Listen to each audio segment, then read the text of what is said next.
Hello guys, আশা করছি সবাই ভালো আছেন। হেলসিঙ্কি থেকে প্রথমবারের মতো 250 কিলোমিটার পথ পাড়ি দিয়ে যাচ্ছি পরি দেখতে।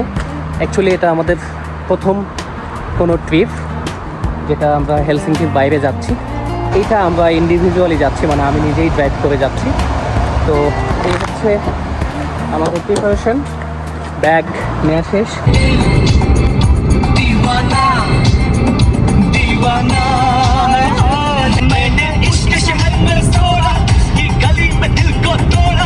এই মুহূর্তে চলে এসেছি হর্সাতে, আপনারা দেখতে পাচ্ছেন। তো আমরা একটা শর্ট ব্রেকে আছি। এখানে অনেক রেস্টুরেন্ট আছে, অনেক কিছু আছে। আসলে আমরা চাইলে চা কফি এগুলো খেতে পারবো।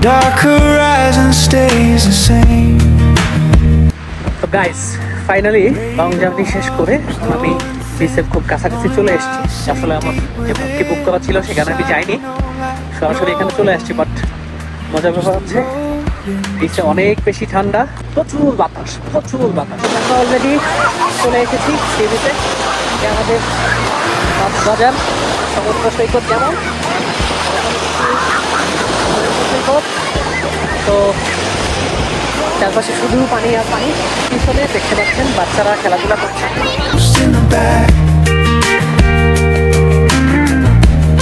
ভাই আমি মানুষটাই খুব ভালো, বুঝছেন? দেখেন কত সুন্দর একটা জায়গা, বৃষ্টি হচ্ছে। বাট এটা হচ্ছে একটা finish village. Worn out signs and broken views, silent dusk hides old wounds. গ্রামটা জাস্ট দেখেন, ফিনল্যান্ডে গ্রামগুলো কেমন। প্রত্যেকটা বাড়ি নির্দিষ্ট দূরত্বে বানানো, পরিকল্পিত। আমার সামনে আরো একটা আপেল গাছ আছে, আমি আপনাদেরকে দেখাবো। এই যে একটা আপেল সিঁড়ি, এই যে আপেল সিঁড়ি।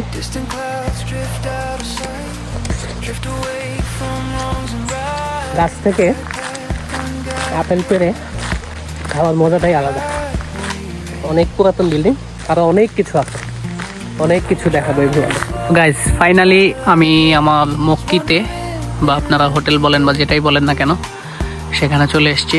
এখানে একটা আপেল গাছও দেখা যায়। এই যে আমরা গাড়ি এখানে রাখছি, এটা হচ্ছে আমাদের মক্কি, আর এটা হচ্ছে এর চারপাশের পরিবেশ। রাতে ডিনারে আমরা আসলে পিৎজা খাবো। তো পিৎজা খাওয়ার আগে আমরা ভাবছিলাম যে বাইরে একটু হাঁটাহাঁটি করে আসি। তো হাঁটতে গিয়ে দেখি এই ঘরের ফার্মটা। এই হলো আমাদের রাতের খাবার। আমরা রাতের খাবার খেয়ে আসলে ঘুমিয়ে পড়েছিলাম।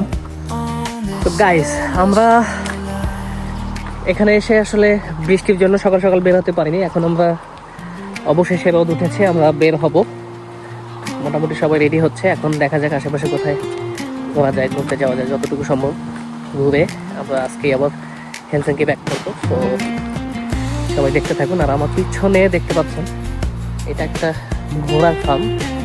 পরের দিন সকালে আমরা এই ছোটোখাটো একটা স্ন্যাক্স সেরে নিয়ে আমরা আসলে বের হয়ে পড়েছিলাম।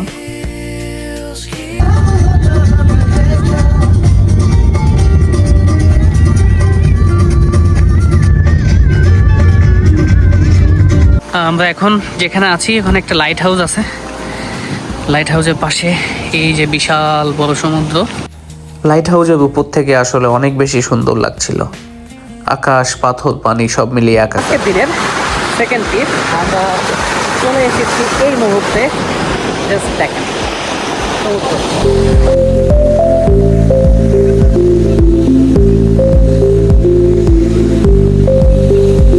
লাইট হাউস থেকে বের হওয়ার সময় সিগনেচারটা করতে গিয়ে মনে হচ্ছিল যে আমি বিএফ সেই সিগনেচার করছি। তো যেহেতু আমরা সবাই টায়ার্ড ছিলাম, সো ওখান থেকে আমরা সবাই চলে যাই হচ্ছে পরি সেন্টারে, এবং ওখানে সিওলগুডে গিয়ে আমরা সবাই আসলে বুফে খাচ্ছিলাম। সো এটা হচ্ছে বুফে ভিডিও, সবাই খাবার নিচ্ছে এবং মাশাআল্লাহ সবাই অনেক বেশি ক্ষুধার্ত ছিল।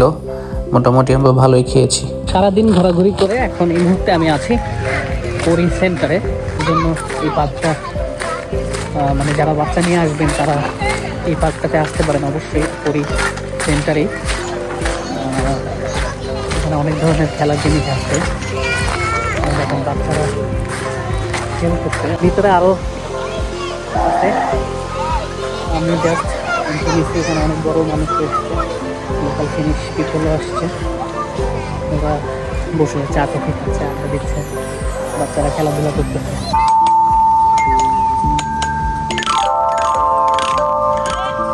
পাখনাটা মিল মেল মেল উকসি কাকসি কলমে রেডি 1 2 ইয়ে ও নো। এটা হচ্ছে আলপাকা না? এই প্রাণীর কাছাকাছি গেলে আপনাকে থুতু দিবে এবং এটা বৈশিষ্ট্যই হচ্ছে এটা পার্কের ভিতরের একটা আর্টিফিশিয়াল শহর, যেটা ওরা ক্রিয়েট করেছে বাচ্চাদের জন্য, বাচ্চাদেরকে ড্রাইভিং শেখানোর জন্য, এবং বাস্তবের যে ট্রাফিক রুলসগুলো সব কিছু এখানে শেখানো হয়। এটা বন্ধ ছিল, কোনো গাড়ি ছিল না, কিন্তু বেশিরভাগ সময় এটা খোলা থাকে এবং গাড়ি থাকে, যেখানে বাচ্চারা শিখতে পারে কীভাবে ট্রাফিক আইন মেনে ড্রাইভ করতে হয়।